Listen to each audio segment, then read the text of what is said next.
సంచార జాతుల సమావేశానికి ఇచ్చేసినటువంటి దాసరథులకి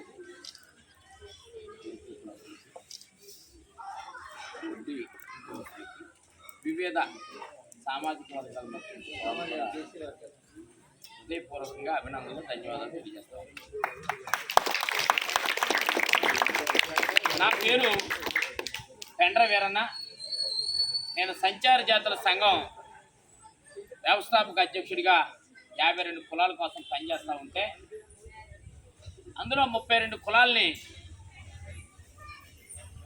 తీసి కార్పొరేషన్ చైర్మన్గా 32 కులాలకు మాత్రమే నన్ను కార్పొరేషన్ చైర్మన్ చేశారు గవర్నమెంట్లో. కానీ సంచార జాతులకు ఉన్నటువంటి సంఘంలోకి యానాదులు, చెంచులు, ఎరుకుల, అదేవిధంగా బీసీలో దాసరి కానీ, వడ్డీలు కానీ, అదేవిధంగా ఇంకా మేదర్లు కానీ ఇతర సామాజిక వర్గాలు కూడా రావడం జరిగింది. గవర్నమెంట్ పరంగా కార్పొరేషన్లో ఇవాళ దాసరి కార్పొరేషన్ కానీ, వడ్డీలు కార్పొరేషన్ కానీ, అదేవిధంగా ఎస్టీలకు సంబంధించినటువంటి రైకార్ అనే కార్పొరేషన్ ఒకటి ఏర్పాటు చేయడం కానీ అనేక పదవులు కూడా ఈ సామాజిక వర్గాలకి జగన్మోహన్ రెడ్డి గారి నాయకత్వంలో ఇవ్వడం జరిగింది. నేను మీ అందరి దగ్గరికి వచ్చినటువంటి మాట, మీ అందరి దగ్గరికి వచ్చినటువంటి అంశం మీ అందరికీ కూడా అవగాహన అయింది, తెలిసి అర్థమైంది, మీ అందరికీ కూడా తెలుసు. మీ అందరికీ ఒకటే మాట చెప్తా ఉన్నా, ఈ రాష్ట్రంలో కానీ సమాజంలో కానీ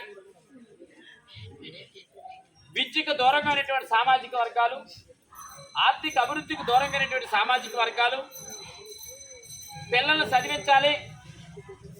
నిజమే, మా ఇంటి పక్కన ఉన్నటువంటి డబ్బున్న వారు మంచి పాఠశాలలో చదివిస్తూ ఉన్నారు. కానీ మా పిల్లలను కూడా మంచి పాఠశాలలో చదివించాలంటే డబ్బులు కట్టాలి కదా. ఫీజు కట్టాలంటే లక్షల రూపాయలు అవుతా ఉన్నాయి అన్న. నేను మాట్లాడిన తర్వాత మాట్లాడండి. నేను డిస్టర్బెన్స్ అయిపోయానండి. నేను డిస్టర్బెన్స్ చేస్తే తర్వాత నువ్వు మాట్లాడండి. అలాంటి పరిస్థితి నుంచి ఆడతల్లులకి అందరికీ కూడా మనసులో ఉండేది. పెద్ద కొడుకు అందరూ కూడా మంచి స్కూల్కి పంపిస్తూ ఉంటే, మంచి కాలేజీలకు పంపిస్తూ ఉంటే, పేదలుగా ఉన్నటువంటి మనం ఫీజు కట్టడానికి కూడా డబ్బులు లేని మనం, షూ కొట్టడానికి కూడా డబ్బులు లేని మనం చాలా బాధని దిగమించుకునేటువంటి పరిస్థితిని మనందరికీ కూడా తెలుసు. కానీ అందుకనే మీ బిడ్డ, మీ కుటుంబ సభ్యుడు, మీ అన్న, మీ తమ్ముడు జగన్మోహన్ రెడ్డి గారు దేవుడి రూపంలో మనకు రావడం జరిగింది. మీ అందరికీ కూడా ఒక విషయాన్ని తెలియపరుస్తా ఉన్నా.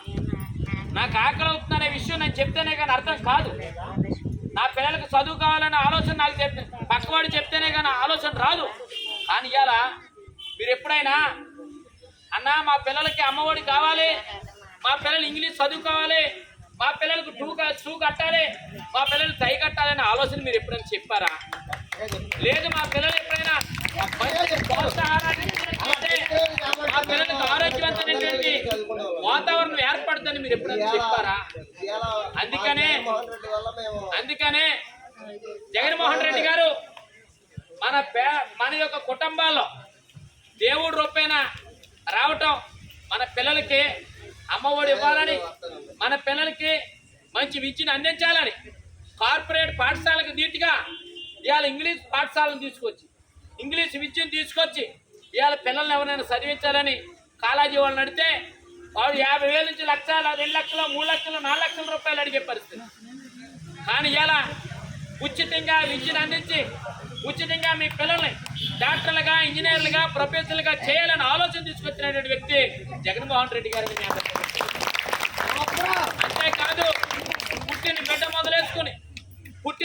మొదలేసుకుని చనిపోయే ముసలివాడి వరకు కూడా ఏదో ఒక రూపేణ సంక్షేమ కార్యక్రమాలు అందించినటువంటి ప్రభుత్వం వైఎస్ఆర్ కాంగ్రెస్ పార్టీ అనే విషయాన్ని కూడా మీ అందరికీ కూడా తెలియపరుస్తాం. అమ్మా, ఎప్పుడైనా మీకు 40 సంవత్సరాలు నిన్నే చేయొద్దాలని ఆలోచన ఎప్పుడైనా వచ్చిందా? ఇవాళ 4 సంవత్సరాల వ్యవధిలో 70,000 రూపాయలు ఆర్థిక అభివృద్ధిని మీ కుటుంబాల్లో తీసుకొచ్చినటువంటి వ్యక్తి జగన్మోహన్ రెడ్డి గారు కాదా?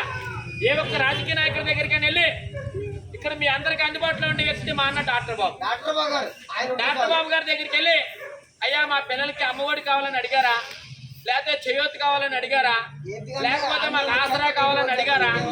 అడగలేదే. కానీ ఇవాళ మీ అందరి సమస్యలు గమనించినటువంటి వ్యక్తి ఒకే ఒక్కడో జగన్మోహన్ రెడ్డి గారు అనే విషయాన్ని మీ అందరికీ తెలియపరుస్తా ఉన్నా. ఆ జగన్మోహన్ రెడ్డి గారి ఆశీస్సులతో మీ నియోజకవర్గ ఎమ్మెల్యేగా రెండోసారి పోటీ చేస్తున్న వ్యక్తి అన్న రాజాబాబు గారు. అందరూ కూడా అండగా ఉండాలి. రాజాబాబు గారికి మీరు ఎప్పుడు కూడా తోడుగా ఉండాలి. రేపు జరగబోయే సార్వత్రిక ఎన్నికల్లో వైఎస్ఆర్ కాంగ్రెస్ పార్టీ ఓటేయండి, ఫ్యాన్ గుర్తు ఓటేయండి. అన్న రాజాబాబు గారిని గెలిపిస్తే జగన్మోహన్ రెడ్డి గారు ముఖ్యమంత్రి అవుతాడు. ఈయన ఇక్కడ సంక్షేమ కార్యక్రమాలు ఏర్పాటు చేయడానికి ఆస్కారం కుదిరింది. అంతేకాకుండా మన పార్లమెంటుకి ఎంపీ అభ్యర్థిగా డాక్టర్ గూడూరు శ్రీనివాస్ గారని ఒక చెట్టుపల్లి సామాజిక వర్గానికి సంబంధించినటువంటి బీసీ ప్రతినిధిని మీ అందరి ఎదురు పంపించడం జరిగింది. ఆయనకు కూడా ఇంకొక ఓటేసి గెలిపించినట్లయితే మన సామాజిక వర్గాల మన కులస్తులకు సంబంధించిన సమస్యల మీద పార్లమెంట్ లో మాట్లాడటానికి ఆస్కారం కుదిరింది. అంతేకాదు ఇక్కడ వచ్చినటువంటి సామాజిక వర్గాలు నాకు దాసరి కులస్తులతో చాలా అభిమానం సంబంధం. దాసరి కులస్తుల సమస్యలు కానీ దాసరి కులస్తులకు సంబంధించినటువంటి అంశాలు కానీ నాకు కూడా అవగాహన పరిస్థితి. అంతేకాదు వడ్డీలు కానీ ఇరుకుల కులస్తులతోటి నాకు తెల్లారులు అయితే నేను తిరిగే వాళ్ళే ఇరుకుల కులస్తులు, చాలా వాళ్ళు కానీ కోతాడోళ్ళు కానీ లేకపోతే వివిధ పేర్లు ఉన్నటువంటి మనుషులందరూ. నాకు ఇక్కడ రాజమండ్రిలో ఇంద్రాన్ని కానీ లేకపోతే అక్కడ ఉన్నటువంటి పోతాడు సీని గారు కానీ లేకపోతే కాలం చేసినటువంటి పోతాడు చంద్రనారాయణ గారు కానీ లేకపోతే చాలా ఏదైతే మన అశోక్ భీమవరం లేకపోతే అక్కడ ఉన్నటువంటి మార్పాటికి సంబంధించినటువంటి పెద్ద కానీ ఉండిలో కానీ ఉంటాడు. ఆయనతో వీళ్ళందరితో మాకు చాలా అభినవం. అంతేకాకుండా ఈ కుంభ రఘుబాబు గారు ఇవాళ మీరు అందరూ కూడా ఆలోచన చేయండి. ఎస్టీ మీ సామాజిక వర్గం ఎక్కడుందో వెళ్ళండి. ఎప్పుడైనా మన కులస్తులకు ఎమ్మెల్సీ ఇచ్చారా? ఇవాళ ఎస్టీ కమిషన్ చైర్మన్ అంటే ఎస్సీ కమిషన్ చైర్మన్ ఒక్కడే ఉండేవారు, ఎస్సీకి సంబంధించిన కులస్తులే ఉండేవారు. కానీ ఇలా ఎస్సీ కమిషన్ చైర్మన్ గా ఏర్పాటు చేసి కుంభ రఘుబాబుకు అవకాశం కల్పించడం జరిగింది. అంతేకాదు ఇలా ఎమ్మెల్సీగా ఒక గొప్ప అన్యుతమైనటువంటి స్థానంలో కూర్చోబెట్టినటువంటి వ్యక్తి జగన్మోహన్ రెడ్డి గారు ఇరుకుల కులస్తుల నుంచి తీసుకొచ్చినటువంటి పరిస్థితి. అంతేకాదు ఇవాళ వడ్డీ కులస్తుల నుంచి ఒక ఎమ్మెల్సీని ఇవ్వటం జరిగింది. ఇదే జయమంగ వెంకటరమణ గారు మన కుటుంబ బిడ్డగా. అంతేకాదు దాసరి కులస్తుల నుంచి కార్పొరేషన్ చైర్మన్ ఇవ్వటమే కాదు కార్పొరేషన్ డైరెక్టర్ కూడా ఇవ్వటం జరిగింది. మొన్ననే కార్పొరేషన్ చైర్మన్ డాక్టర్ బాబు అన్నకి రావాలి, కానీ అనివార్య కారణాలు చొప్పున విశాఖ ప్రాంతంలో ఎక్కువ ఉన్నారన్న ఉద్దేశంతో అక్కడ ఇవ్వడం జరిగింది. విషయాన్ని మీ అందరికీ కూడా ఇంకొకసారి తెలియదు. జగన్మోహన్ రెడ్డి గారు మరొకసారి ముఖ్యమంత్రి అయితే ఈ నియోజకవర్గ ఎమ్మెల్యేగా రాజాబాబు గారు కనుక ఎమ్మెల్యే అయితే అన్న మంచి పొజిషన్ లో ఉంటాడు.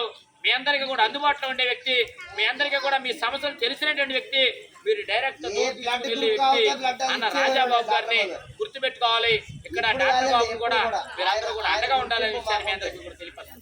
మీరు 13వ తారీఖు ఎన్నికల్లో రెండో కూడా నేను గుర్తుకొట్టేయండి. జగన్మోహన్ రెడ్డి గారిని గెలిపించమని కోరుకుంటూ జై జగన్, జై వైఎస్ఆర్, జై సంజయ్.